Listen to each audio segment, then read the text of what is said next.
Saudi আরবের Medina শহরের নিকটবর্তী মরুদ্যান খাইবারের কাছে সন্ধান মিলেছে সেখানকার প্রাচীন সভ্যতার হারিয়ে যাওয়া একটি শহরের।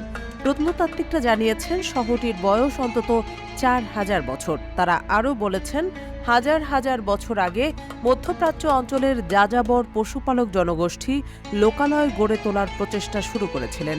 সেই প্রচেষ্টারই একটি সাক্ষী এই হারিয়ে যাওয়া শহরটি। সৌদি ও ফ্রান্সের একদল প্রত্নতাত্ত্বিকের যৌথ প্রচেষ্টায় সম্প্রতি আবিষ্কৃত শহরটির নাম রাখা হয়েছে আল নাতাহ। প্রত্নতাত্ত্বিকের দলটির নেতৃত্ব দিয়েছেন ফ্রান্সের বিখ্যাত প্রত্নতত্ত্ববিদ গিলাম শালো। আন্তর্জাতিক সাময়িকী PLOS-1-এ তাদের গবেষণা প্রবন্ধ প্রকাশিতও হয়েছে। AFP-কে শালো জানান, আল নাতার স্থাপনা এবং সেখান থেকে প্রাপ্ত বিভিন্ন নিদর্শন পরীক্ষা করে তারা এ সিদ্ধান্তে উপনীত হয়েছেন যে যীশু খ্রিস্টের জন্মের অন্তত ২,৪০০